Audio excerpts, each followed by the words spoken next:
Listen carefully, my friend. In the ancient texts I studied in the Himalayas, there appears one word exactly 783 times. More than meditation, more than prayer, more than enlightenment. The great masters Jesus, Krishna, Buddha, they all spoke this word in their final teachings. Yet today, in our modern world of affirmations and manifestations, we have forgotten it completely. And that forgetting it is why you feel stuck, why your prayers feel empty, why your reality refuses to shift no matter how hard you try. But once you remember this word, truly remember it, everything changes in an instant. Now, my dear friend, you might wonder, who is this man speaking to you? I am Paramahansa Yogananda, and for over 5 decades I dedicated my life to one sacred mission, bringing the ancient science of yoga and the eternal truths of East and West together so that ordinary people just like you, could experience extraordinary transformation. I have sat with saints in caves, I have spoken to thousands in grand halls, and I have held the hands of suffering souls in tiny rooms. And what I am about to share with you is not theory. It is the living truth that changed my life and countless others. I know why you are here. You are exhausted, aren't you? Tired of trying so hard, affirming, visualizing, pushing, forcing, yet waking up to the same struggles, the same patterns, the same closed doors. You feel stuck in a reality that doesn't match who you know you truly are inside. Perhaps you have been hurt by broken promises, manifestation teachers who made it sound so easy, but left you feeling more broken when it didn't work. You wonder, what is wrong with me? Why does it work for everyone else, but not for me? And beneath it all is a deeper pain. You have lost your connection to something greater. You feel alone in your efforts. You feel separated from grace, from God, from the divine flow of life. But imagine, just for a moment, a different reality. Imagine waking up and feeling held by the universe, not fighting against it. Imagine your desires unfolding naturally, not through exhausting force, but through divine alignment. Imagine feeling so deeply connected to Source that you stop worrying about when and how, because you trust completely. This is not fantasy, my friend. This is your birthright. And the gap between where you are now and where you are meant to be is not 1,000 techniques. It is one word: live fully. Here is what the modern world gets wrong. They teach you that you must make things happen, that you must attract what you want through mental gymnastics. But this is the ego's approach, and the ego is exhausting. The truth the ancient masters knew is this: you do not need to force reality to shift. You need to align with the law that governs all reality. This law is not about getting, it is about being. And when you understand this one word, this forgotten law, you stop manipulating and you start magnetizing. You stop hustling and you start receiving. What makes this teaching different from everything else you have tried? It is simple. It is ancient. It is proven across every spiritual tradition. And it requires nothing from you except presence and sincerity. No expensive courses, no complicated rituals. Just you, your heart, and this one sacred word. In the next hour, I will not just teach you. I will journey with you through stories that will touch your soul, through lessons that will illuminate your mind, and through practices you can begin tonight. My only wish is that you experience what I have experienced, the joy of knowing that you are never alone, that grace is real, and that your reality can shift the moment you align with divine law. So, take a deep breath with me now. Let go of the struggle for just this moment. Open your heart and let us walk together into this ancient, forgotten truth. Let me take you on a journey, my dear friend, because this word I speak of, it is not just philosophy. It is alive in real moments, real struggles, real transformations. And the best way to understand it is through stories that will speak to your heart.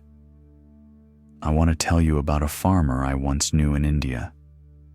This was many years ago when I was still a young Swami traveling through the villages. This farmer, his name was Ravi, and he came to me with eyes dark from worry.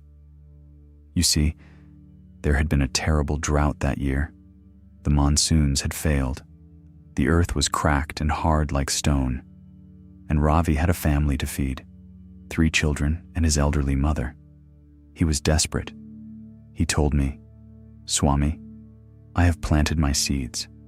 I have watered them with what little water I can find.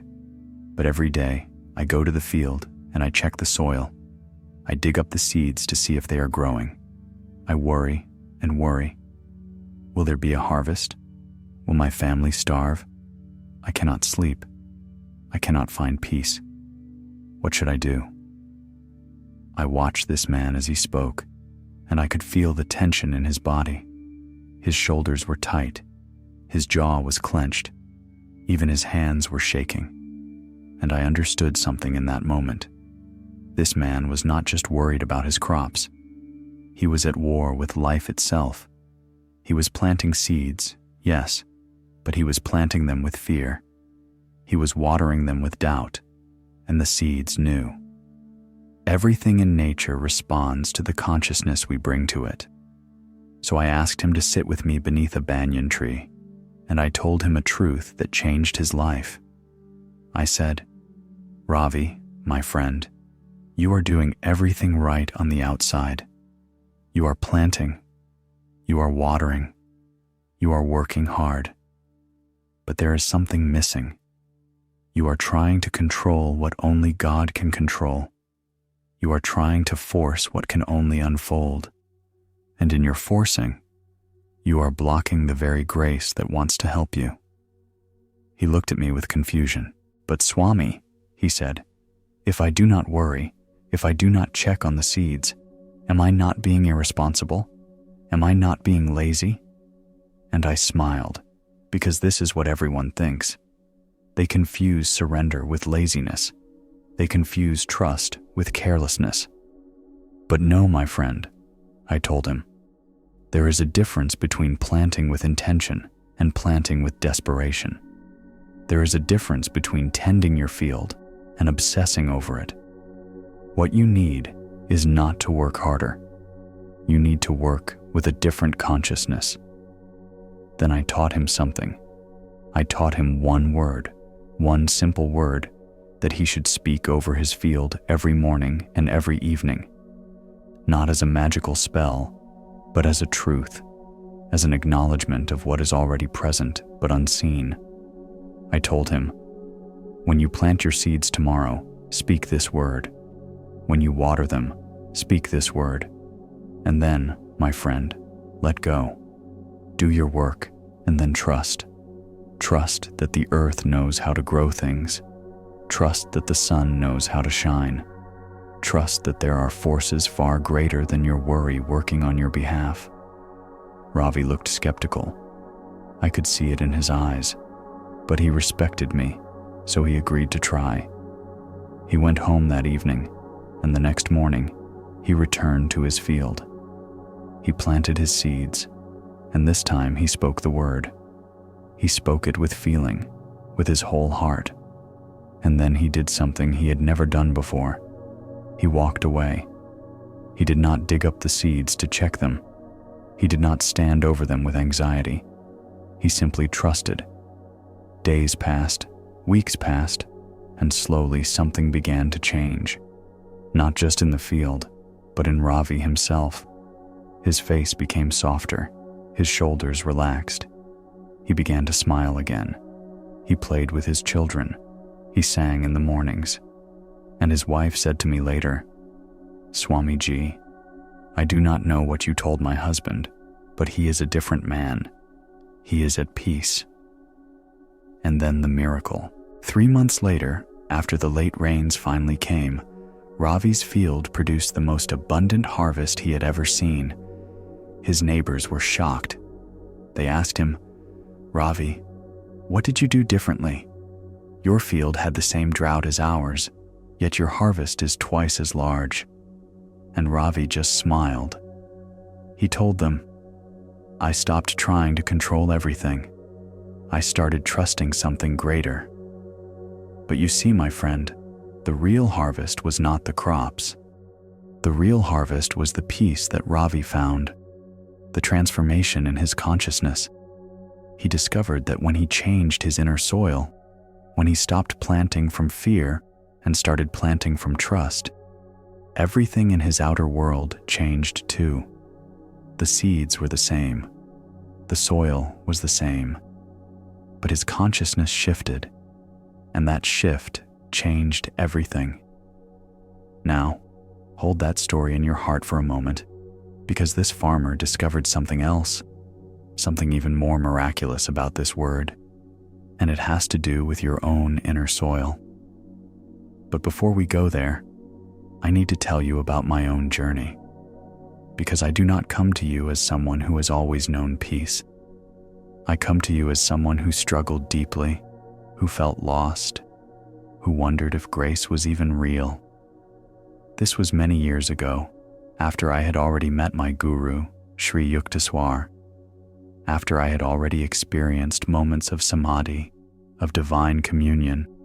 You would think that once you taste God, once you experience that bliss, everything would be easy. Yes, but no. The spiritual path is not a straight line. It is a spiral. And there were years when I felt so much inner turmoil. I was teaching others. I was giving lectures. People would come to me and say, "Swami Yogananda, you have brought me such peace, such clarity." And I would smile and nod. But inside, my dear friend, I was suffering. I felt like an orphan in the universe. I could talk about God. I could explain the teachings, but I did not feel held by God. I felt separate. I felt alone, and that separation was like a knife in my heart. I would meditate for hours, sometimes 6 or 7 hours a day. I would pray with all my might. I would cry out, "God, where are you? Why do I feel so far from you? What am I doing wrong?" And the silence in response was deafening. I began to believe that perhaps I was not worthy. Perhaps I had failed some cosmic test. Perhaps grace was for other people, but not for me. One evening, I went to my guru's ashram in Serampore. I was exhausted, not physically tired, but soul tired, the kind of tired that comes from trying too hard for too long. I sat before Sri Yukteswar, and I could not even speak. He looked at me with those penetrating eyes, those eyes that could see through all your masks and pretenses, and he said nothing for a long time. He just looked, and I felt naked before him, exposed. Finally, he spoke. He said, "Mukunda." That was my name then, before I became Yogananda. "Mukunda, you are trying so hard. You are working so hard, but you have forgotten something essential. You are trying to earn love. You are trying to prove yourself worthy of grace. But my child, love does not need to be earned. Grace is not a reward for good behavior. It is your natural state. You are already loved. You have always been loved." Those words, my friend, those simple words cracked something open inside me. I began to weep, not sad tears, but tears of recognition. I had been approaching my entire spiritual practice like it was a job, like God was my employer, and I had to perform well enough to get paid. I had been trying to achieve enlightenment the way someone tries to climb a mountain with effort, with strategy, with determination. But that is not how it works. That is the ego's way. My guru then told me something I will never forget. He said, "There is a word, Mukunda. One word that dissolves all this trying. One word that reminds you of what already is. When you speak this word with your whole being, you stop striving and you start receiving. You stop proving and you start trusting. This word is not a technique. It is a recognition of truth. And then he told me the word. And in that moment, everything changed. Not because the word was magic, but because the word shifted my consciousness from separation to connection, from earning to receiving, from fear to love. I sat there in silence, repeating this word in my heart, feeling it, embodying it. And for the first time in months, I felt held. I felt the presence of Divine Mother all around me, within me, as me. I understood why Jesus said, "We must become like little children," because children do not try to earn their parents' love. They simply receive it. They trust it. They rest in it. After that evening, my entire meditation practice changed. I was no longer meditating to achieve something or to get somewhere.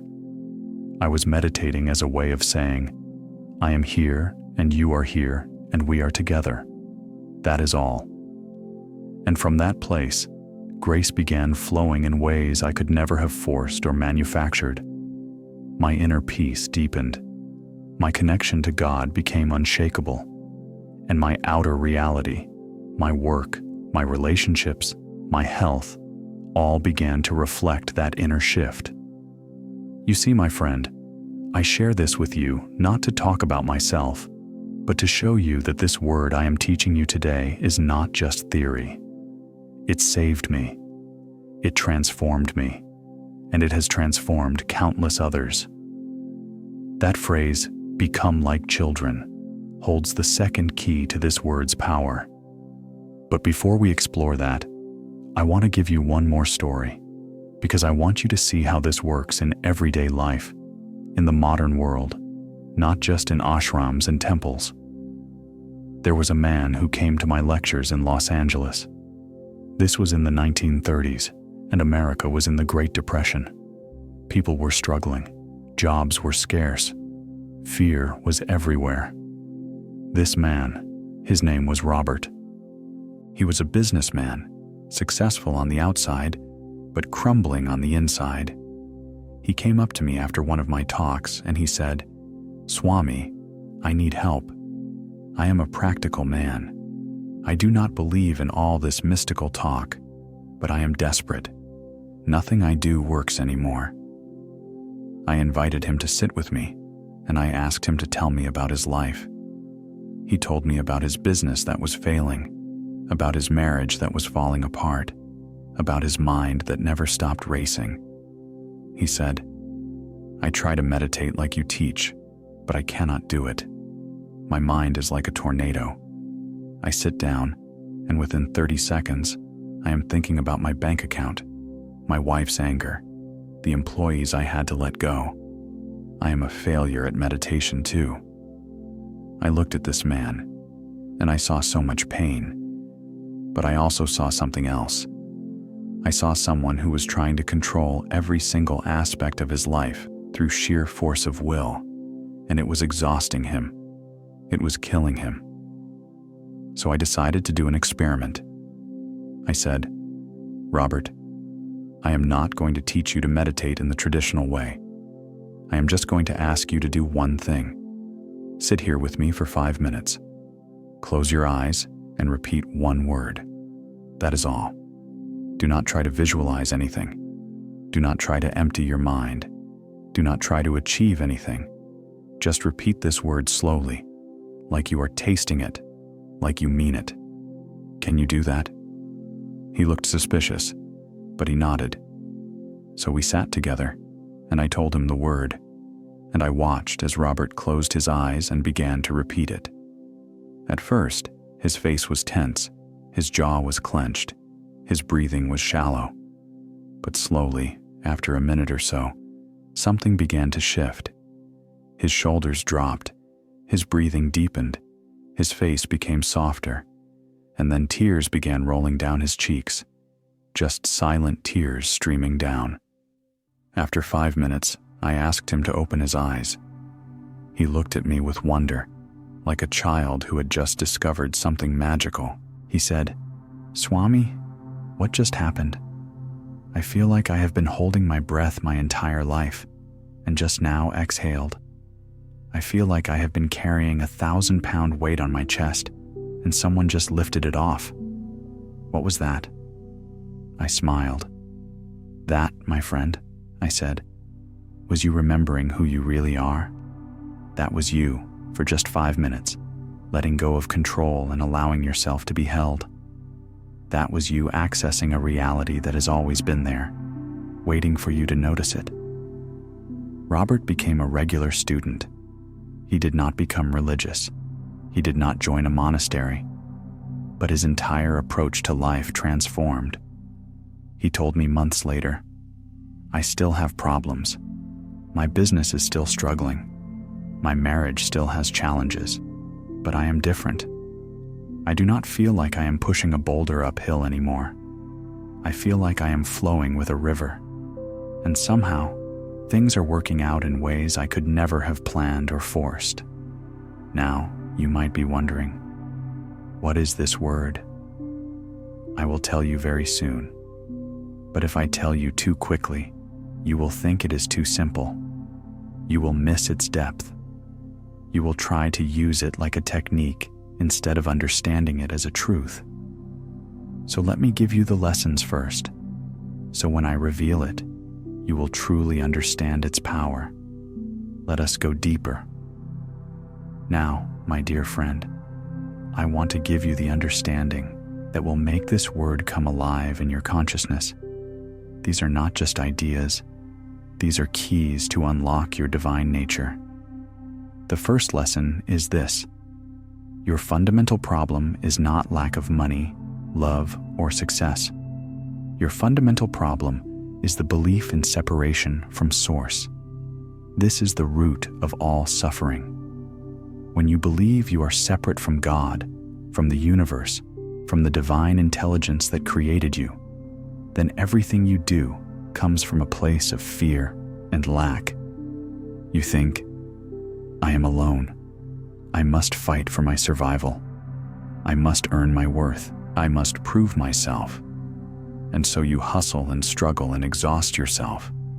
But here is the truth, my beloved friend. You are not separate. You have never been separate. You are like a wave thinking it must search for the ocean. The wave is the ocean. You do not need to find God. You need to remember you are already in God. You need to remember that the same intelligence that beats your heart, that grows your hair, that heals your wounds without you even thinking about it, that same intelligence is guiding your entire life. You are not doing life alone. You are being lived by something far greater than your small ego self. Now, I know what you might be thinking. But Swami, if I am already connected to God, why do I feel so disconnected? Why is life so hard? And this is a beautiful question. You feel disconnected because your mind has built walls. Your ego has created stories. You have been taught since childhood that you must achieve and accomplish and prove yourself. You have been taught that love is conditional, that you must be good enough, smart enough, successful enough to deserve anything good. And these teachings have created a thick fog between you and the truth of what you are. But the fog is not real. It is made of thoughts, of beliefs, of conditioning, and it can be dissolved in an instant when you remember. When you truly remember that you are a child of the divine, that you are held and loved unconditionally, that grace is your birthright, not something you must earn. This is why Jesus, Krishna, Buddha, all the great ones, they taught the same truth in different words. They said, "You are the light of the world. The kingdom of heaven is within you." They were not speaking metaphorically. They were speaking the most practical, most real truth there is. So why does this matter for your everyday life? Because when you believe you are separated, every action you take is contaminated with fear. You take the job not because you love it, but because you are afraid of not having enough money. You stay in the relationship not because it nourishes you, but because you are afraid of being alone. You try to manifest things not from a place of joy, but from a place of desperation. And desperation, my friend, is a very low frequency. It repels what you want. It blocks grace. But when you remember connection, when you truly feel in your bones that you are not alone, that you are supported by the entire universe, then everything changes. Your actions come from love, not fear. Your decisions come from trust, not control. And the universe responds differently to you. It is like flipping a switch. The electricity was always in the wire. You just had to flip the switch to access it. Now this brings me to the second essential lesson, and this is the one that most people miss completely. The lesson of receptivity. Everyone in your modern world talks about manifestation, about attraction, about taking action, but almost no one teaches receptivity. This is the forgotten half. This is the secret the ancient ones knew. Look at nature, my friend. How does a tree grow fruit? Does it force the fruit to appear? Does it strain and push and worry? No. The tree receives sunlight. It receives water. It receives nutrients from the soil. And then it allows it, surrenders to the intelligence of life itself. And the fruit appears naturally, effortlessly, in its own time. You are the same. But you have forgotten how to receive. You have been taught that receiving is passive, that it is weak, that you must always be doing, achieving, controlling. And so you block the very grace that is trying to reach you. You are like someone standing under a waterfall with an umbrella, complaining that they are thirsty. The water is there, the abundance is there, but you are blocking it with your need to control everything. What blocks your ability to receive? Let me tell you. First, unworthiness. Deep inside, you do not believe you deserve good things. You have made mistakes. You have failed. You have done things you regret. And so you unconsciously believe you must be punished. You do not say this out loud, but your subconscious knows, and it blocks the blessings. Second, hypervigilance. You cannot receive when you are constantly scanning for danger, constantly waiting for the other shoe to drop. You get something good, and immediately you think, when will this be taken away? You cannot rest. You cannot exhale. You are always in fight or flight mode. And in that state, your nervous system is closed. You are not open to receive anything except more stress. Third, control addiction. You think if you let go, if you stop controlling every detail, everything will fall apart. You think your job is to manage the entire universe. But my friend, this is the ego's delusion. You are not that powerful. And thank God you are not. Imagine if you were actually in charge of everything. You would collapse under the weight. Your job is not to control. Your job is to align, to trust, to receive. Now here is where it gets really interesting. There is something called the feminine principle in spiritual teachings. This has nothing to do with gender. Men and women both have this quality. The feminine principle is receptivity, openness, allowing, trust. It is the yin to the yang, the rest to the action, the silence to the sound. And your modern world, especially in the West, is completely out of balance. Everything is masculine. Do, achieve, conquer, control.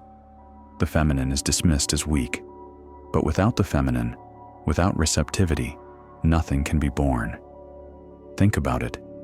Even in physical life, a seed must be received by the earth before it can grow.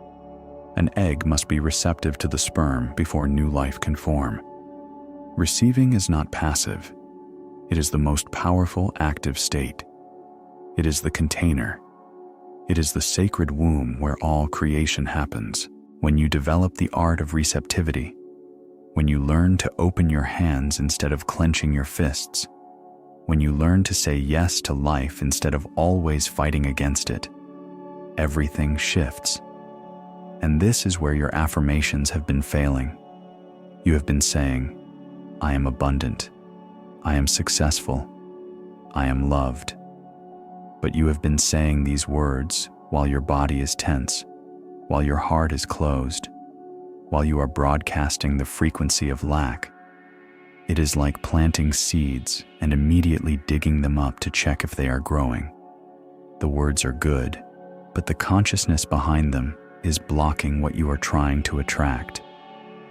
The revolutionary idea I want you to grasp is this: you do not attract what you want.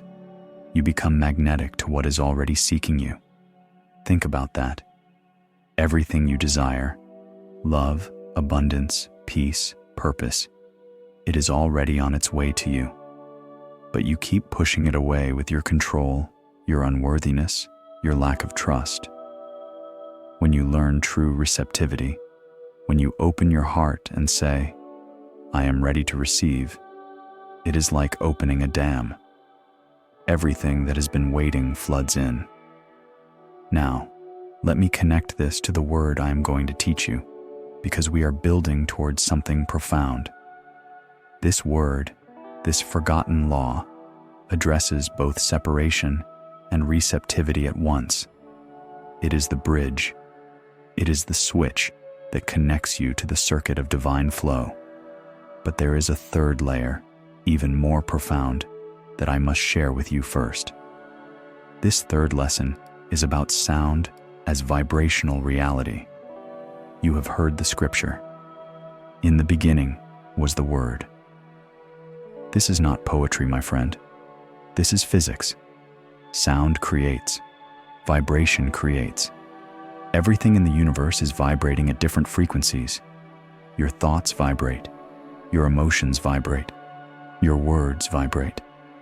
And these vibrations literally shape your reality. When you speak, you are not just making noise.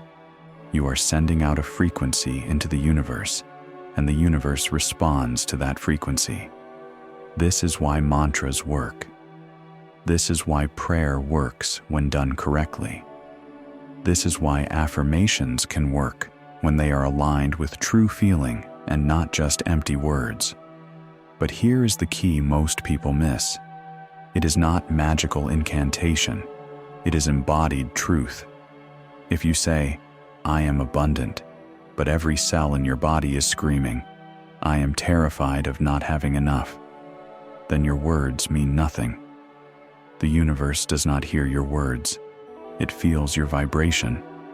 It responds to what you truly are, not what you pretend to be. This is why this particular word I am going to teach you is so powerful. It does not make claims. It does not try to convince the universe of something that is not true. Instead, it acknowledges what already is. It aligns you with reality instead of arguing with reality. And when you speak this word with full feeling, with your whole heart, you literally change your energetic frequency. You tune yourself to a different station. Think of it like a radio. Right now, you are surrounded by hundreds of radio stations broadcasting simultaneously. Music, news, talk shows, all happening at once in the air around you.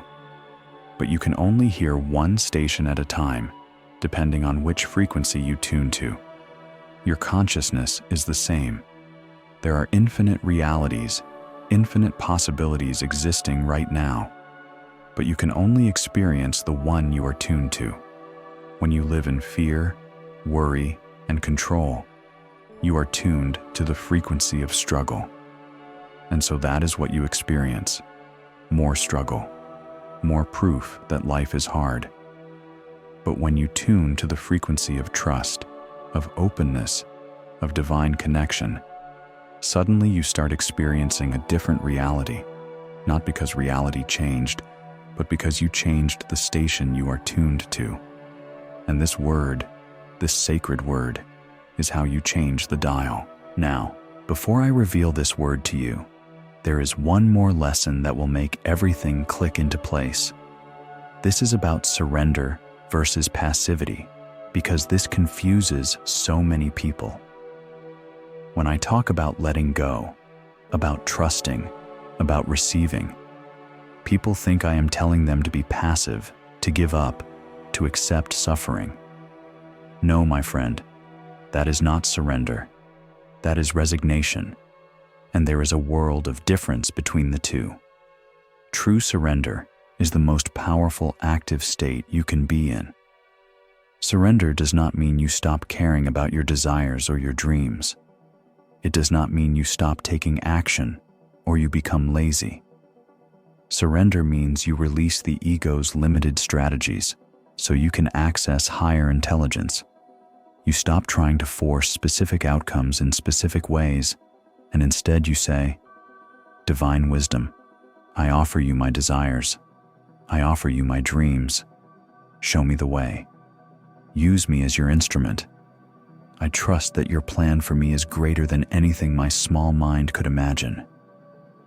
This is what the farmer did. He did not stop planting seeds. He did not stop watering them, but he stopped obsessing. He stopped trying to control every tiny detail. He did his part with love, and then he let go and trusted the process. This is what I learned from my guru. I did not stop meditating or teaching, but I stopped trying to earn grace. I stopped treating spiritual practice like a job performance. I did my sadhana with devotion, and then I surrendered the results. This is what Robert learned. He did not quit his business. He did not stop working, but he stopped trying to control everything through sheer force of will. He showed up. He took inspired action, but he stopped clinging to specific outcomes. And paradoxically, when he released his grip, things started flowing better than when he was white-knuckling everything. Here is the paradox that will change your life. When you stop forcing, things move faster. When you stop controlling, you gain true power. When you surrender, you do not lose yourself. You find your true self, which is infinitely more powerful than the ego. Why? Because you are no longer limited to your own small plans and strategies. You are now plugged into divine intelligence. You are co-creating with the universe instead of fighting against it. Why is this so hard? Because your ego thinks it will die if it lets go. Your ego believes it is in charge, that it must figure everything out, that if it stops controlling everything, chaos will ensue. But this is a lie. The ego is not in charge. It has never been in charge. The ego is like a leaf floating on a river, thinking it is controlling where the river goes. It is exhausting itself with an illusion of power. When you surrender, the ego does not die. Only the false self dissolves. And what remains is your true self, the divine spark, the eternal soul, the part of you that is one with God. And that self is powerful beyond measure. That self knows things your mind cannot know. That self has access to resources your ego cannot see. That self can work miracles. But surrender is not inaction. This is so important.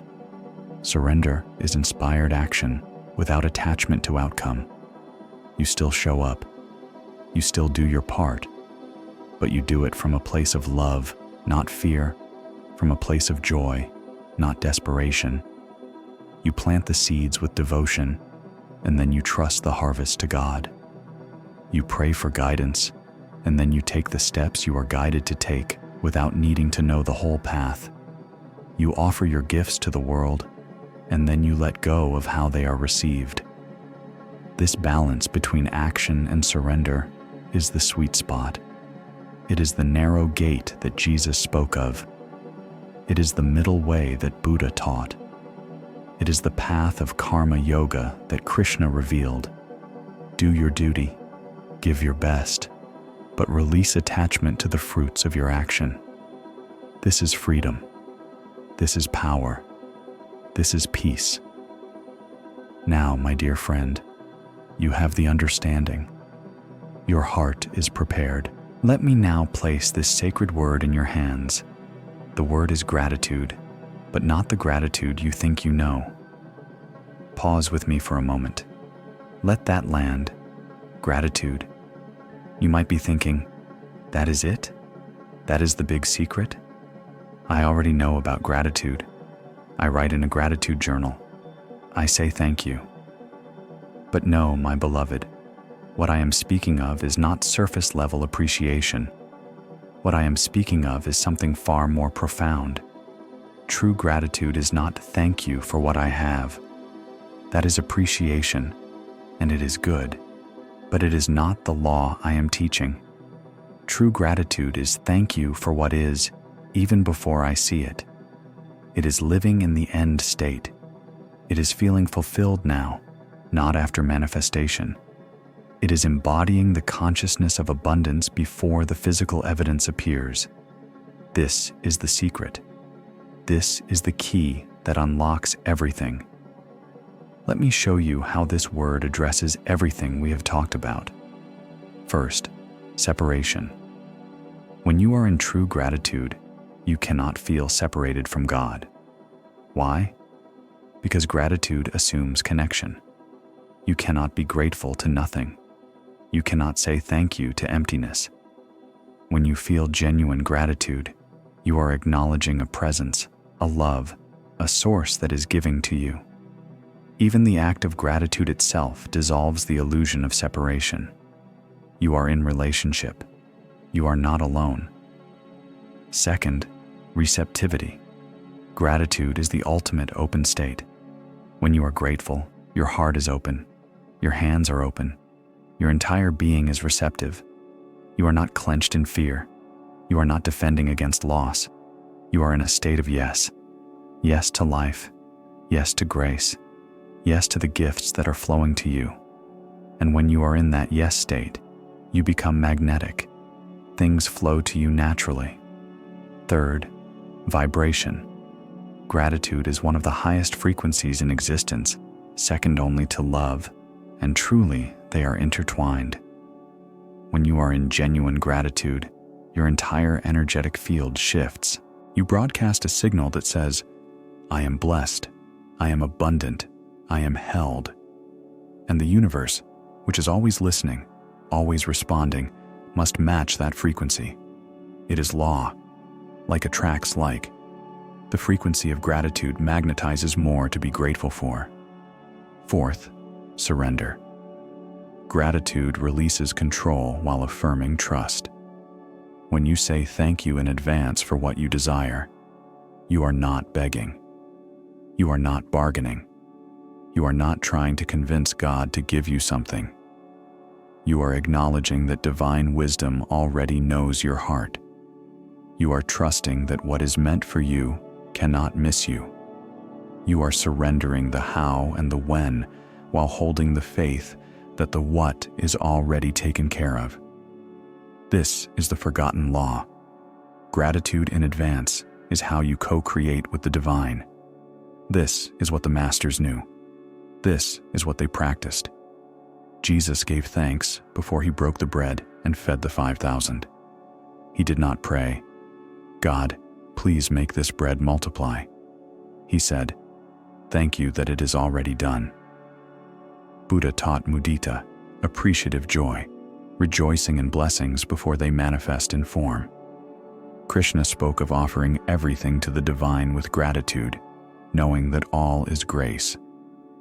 What changes instantly when you embody this? Your energy shifts from I need to I receive, from when will it come to it is already here in consciousness.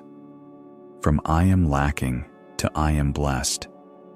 And that shift is everything. Because you do not live in the physical world.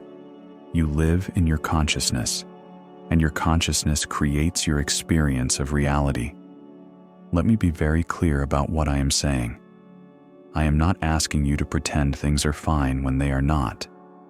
I am not asking you to bypass your pain or deny your struggles.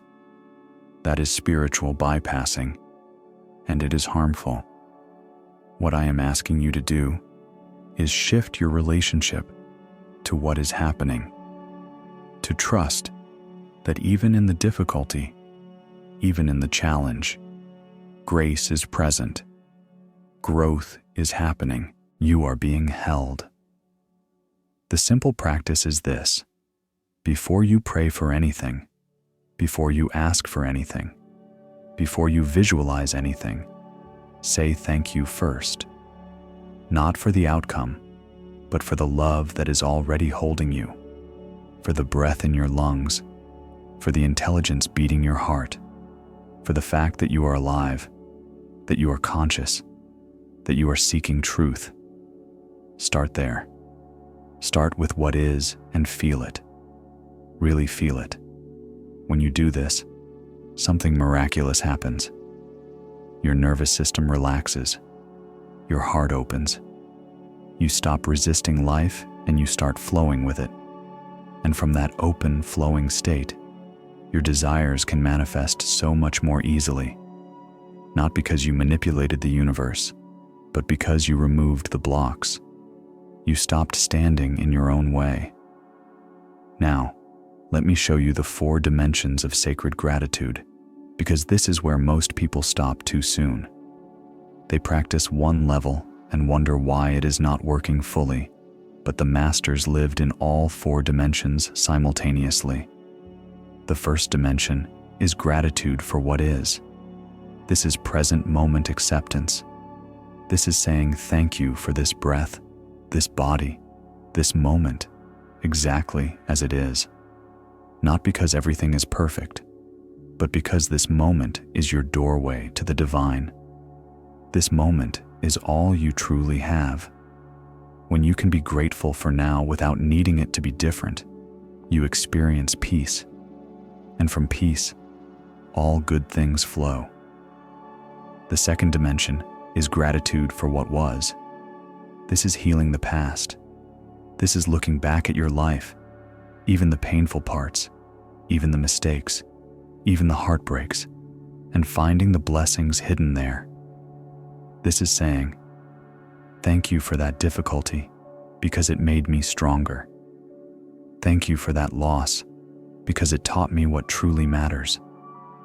Thank you for that person who hurt me because they showed me my own resilience. When you can be grateful for your past, you stop being a victim of it. You reclaim your power. The third dimension is gratitude for what will be. This is living in the fulfilled end state. This is thanking God not just for what you have, but for what you know is coming. Not from arrogance, but from trust. This is the faith that moves mountains. When you say thank you for the healing that is on its way, for the abundance that is flowing toward you, for the love that is seeking you, you align with that reality before it manifests. You become it in consciousness first, and then it must appear in form. The fourth dimension is gratitude for the invisible. This is the deepest level. This is thanking God for the grace you cannot see, for the angels that protect you, for the synchronicities that guide you, for the divine intelligence that is orchestrating everything behind the scenes, for the growth happening in the invisible realms of your soul, for the love that holds you even when you feel alone. This dimension requires the most faith, but it is the most transformative. When you thank God for the invisible support, you suddenly become aware of how held you have always been. You realize you have never taken a single step alone. Most people only practice the first dimension. They say thank you for their coffee, their bed, their friends, And this is good. It is a start. But the masters lived in all 4 dimensions at once. They were grateful for the past, the present, the future, and the unseen.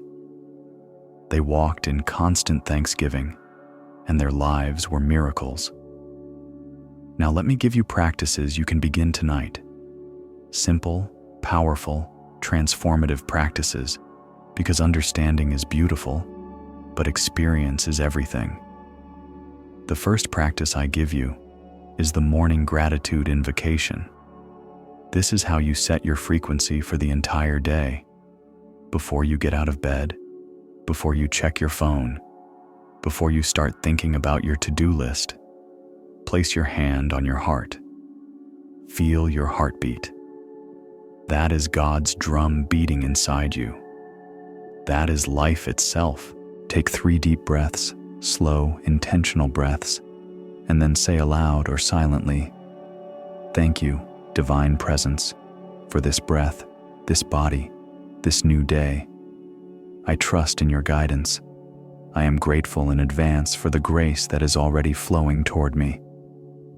After you speak these words, sit for 60 seconds in the feeling of gratitude, not listing things, not thinking about what you are grateful for, just embodying the feeling. Let your heart soften. Let your body relax. Feel the warmth of appreciation filling your chest. This is not a mental exercise. This is a vibrational shift. You are tuning your radio dial to the gratitude frequency. And when you start your day from this place, everything changes. Why does this work?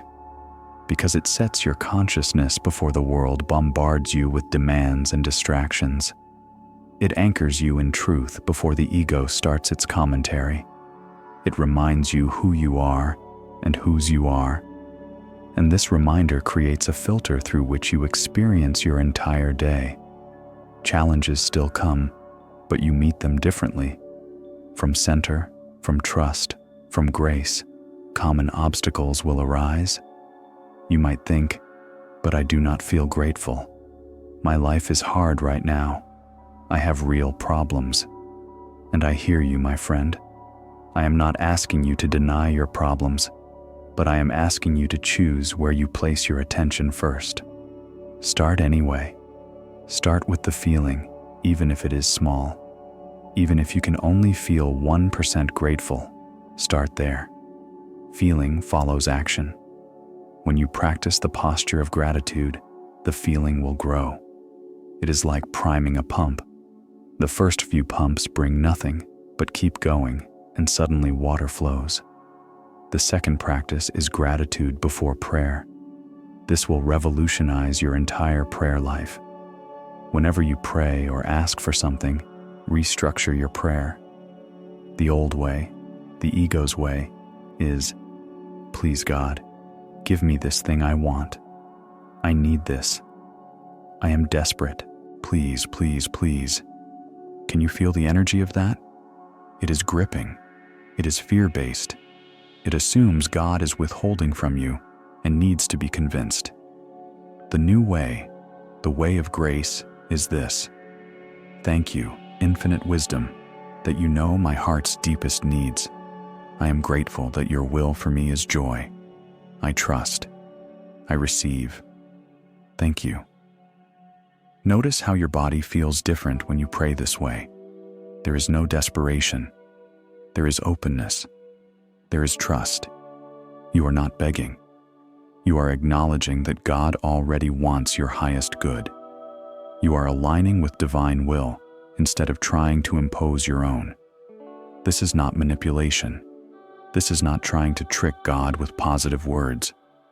This is genuinely recognizing God's nature. God is love. God is abundance. God is your loving parent who wants you to thrive. You do not need to convince a loving parent to care for their child. You just need to open your arms and receive. That is what this prayer does. It shifts you from asking to receiving, from begging to trusting, from separation to union. The secret here is this: you are not changing God's mind. You are changing your consciousness. You are removing the blocks that keep you from receiving what is already being offered. It is like opening your hands to catch the rain instead of clenching your fists and wondering why you stay dry. The third practice is the gratitude mirror. This one is profound, my friend. It will change your relationship with yourself, which is the foundation of everything else. Once a day, stand before a mirror. Look into your own eyes. This may feel uncomfortable at first. Many people cannot hold their own gaze because they are at war with themselves. They see all their flaws, all their failures. But stay with it. Look into your eyes and say, "Thank you for this body. Thank you for this life. Thank you for the courage to keep going." Say it like you mean it. Even if tears come, especially if tears come, that is healing. That is the ice around your heart beginning to melt. Do this for 21 days. Just 21 days. And watch what shifts in your life. Why does this work? Because most people treat themselves with cruelty that they would never show to a stranger. You criticize yourself constantly. You judge yourself harshly. You withhold love from yourself until you are perfect, which means you withhold it forever. And this inner war creates a vibration of lack and unworthiness that affects everything in your life. When you cannot receive love from yourself, you cannot fully receive it from others or from God. Self-gratitude is the foundation of self-love. When you appreciate yourself, when you thank yourself for showing up every day despite the difficulties, when you honor your own resilience and courage, you begin to heal the deepest wound of all, the belief that you are not enough. And when that wound heals, everything in your outer world shifts to reflect your new inner reality. The deeper layer is this. When you look in the mirror and say thank you, you are not just thanking your human self. You are thanking the divine spark within you. You are recognizing that you are not just flesh and blood. You are consciousness. You are spirit. You are a walking miracle. The same power that creates galaxies is living as you, and that deserves gratitude. The fourth practice is the evening blessing scan. This is how you close your day in the frequency of gratitude, which affects your sleep and your subconscious mind. Before sleep, lie down and scan your day. Find 3 things you are grateful for. They can be tiny: a smile from a stranger, a moment of sunshine, a warm cup of tea, a kind word. Train your brain to look for blessings instead of problems. This is retraining your neural pathways. You are teaching yourself to see grace everywhere. But here is the advanced part. Also find 1 challenge you are grateful for. This is the practice of transmutation. Look at something difficult that happened and say, "Thank you for this difficulty, because it is teaching me something. Thank you for this trigger, because it is showing me where I still need to heal. Thank you for this closed door, because a better door is opening." This is not toxic positivity. This is sacred perspective. This is trusting that even in the valley, grace is at work. End with these words. Thank you for this day. I release what no longer serves. I rest in your grace. Then breathe deeply and let go. Surrender into sleep. Why does this work? Because what you sleep on, you wake up as. If you fall asleep worrying about your problems, your subconscious mind works on those problems all night, creating anxiety dreams and restless sleep. But if you fall asleep in gratitude, your subconscious bathes in that frequency for 8 hours. You wake up different, more peaceful, more resilient, more aligned. The fifth and most advanced practice is gratitude in the storm. This is the practice that will transform your life more than any other, but it is also the hardest. When something bad happens, when you are triggered, when fear arises, pause. Just pause. Before you react, before you spiral, before you collapse into victim consciousness, take one breath and whisper, "Thank you. I do not understand yet, but I trust there is a blessing here." This is not denial. This is not pretending the pain is not real.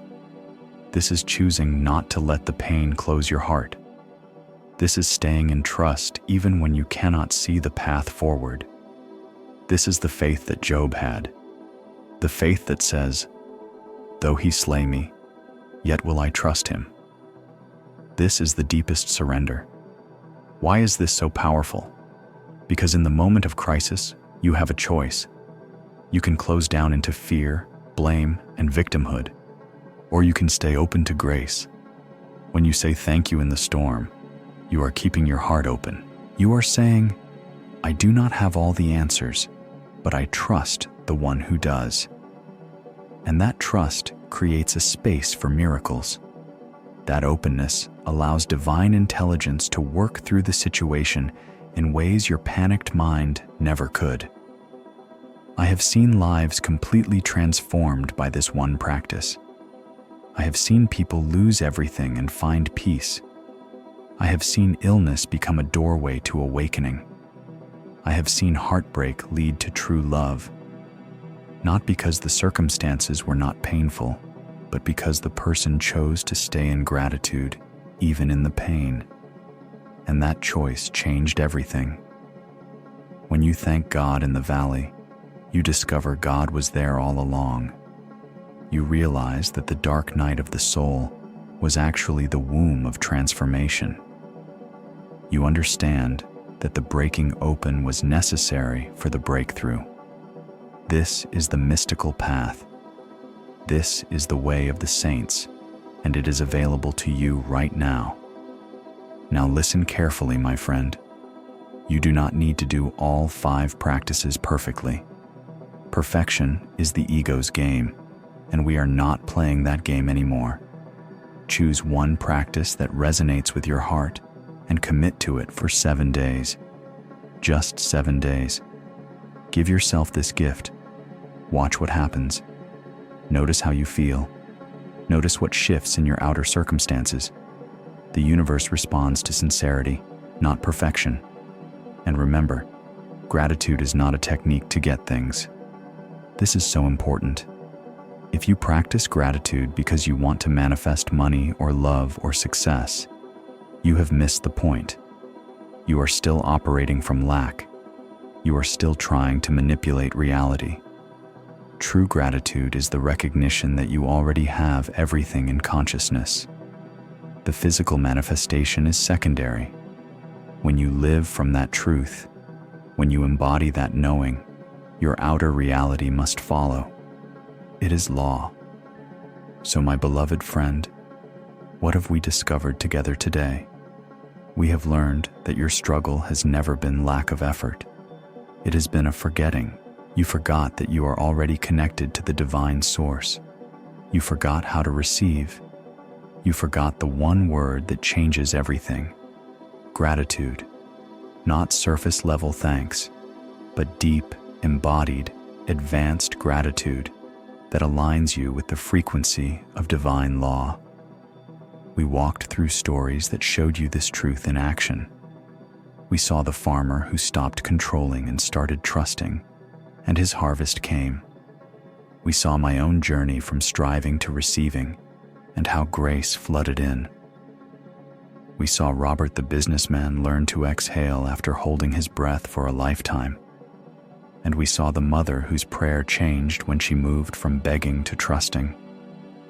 These are not fairy tales.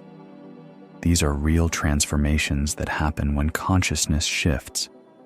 We explored the lessons, unity, the truth that you are not separate from God, receptivity, the art of allowing grace to flow, vibrational reality, understanding that your words and feelings create your frequency, and surrender, the most powerful active state, releasing control to access divine intelligence.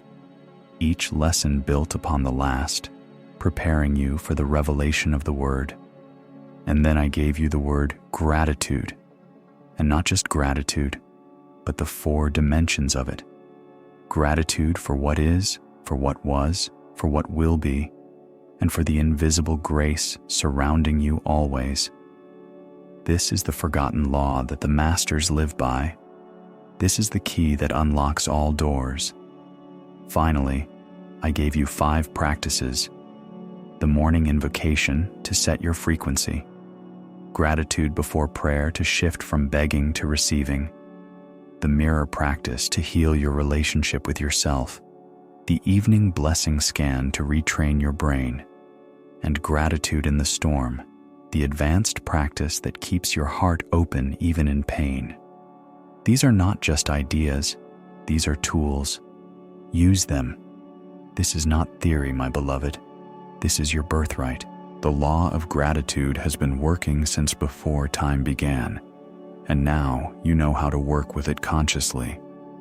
You know how to align with grace instead of fighting against life. You know how to tune your consciousness to the frequency of abundance, love, and peace.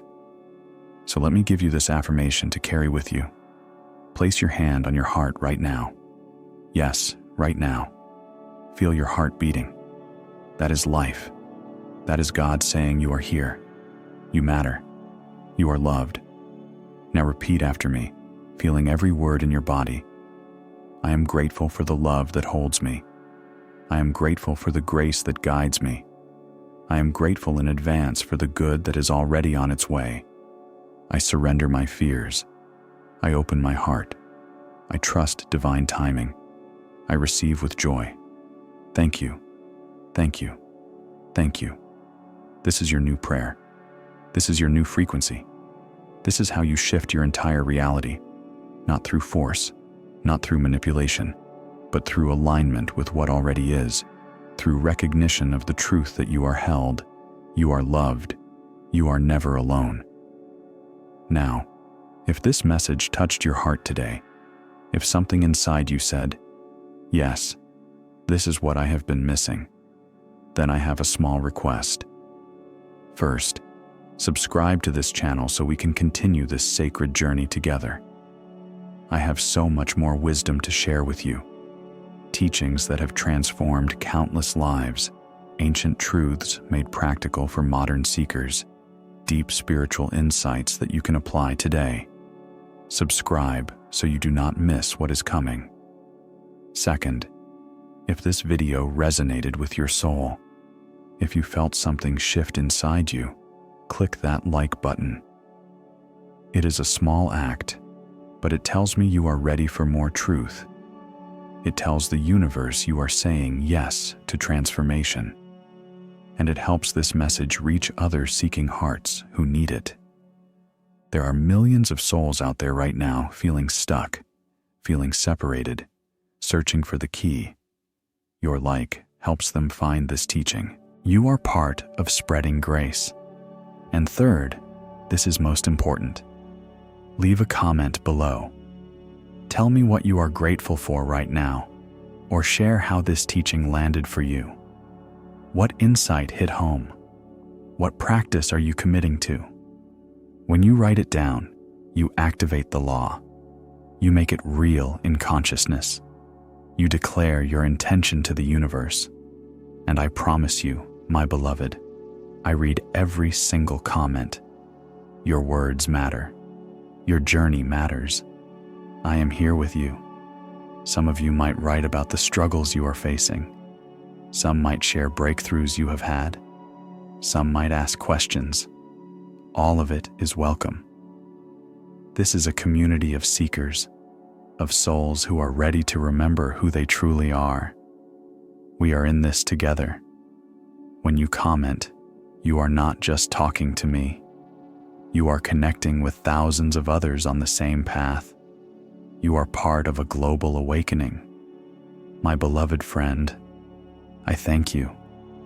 Thank you for spending this time with me, for opening your heart, for being willing to remember what you have always known deep inside. You are not broken. You are not behind. You are not doing anything wrong. You are exactly where you need to be, and grace is already moving in your life. You just need to open your eyes to see it. You just need to open your heart to feel it. Go now with this word, this sacred law of gratitude, alive in your heart. Practice it today. Practice it tonight. Practice it tomorrow. Do not wait for perfect conditions. Do not wait until your life looks the way you think it should. Start now, exactly where you are. Live it. Breathe it. Become it. And watch, my dear one. Watch as your entire reality shifts, not through force, but through alignment with the divine love that has been waiting for you all along. You are not alone. You have never been alone. You are held by an infinite intelligence that knows your name, that sees your struggles, that celebrates your courage. Every breath you take is grace. Every beat of your heart is love. Every moment is an opportunity to remember and return to the truth of who you are, a beloved child of the divine, worthy of all good things, already blessed, already whole. The universe is not punishing you. Life is not against you. You are not being tested to see if you are good enough.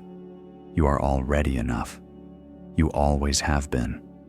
And the moment you truly believe this, the moment you embody this knowing, everything changes.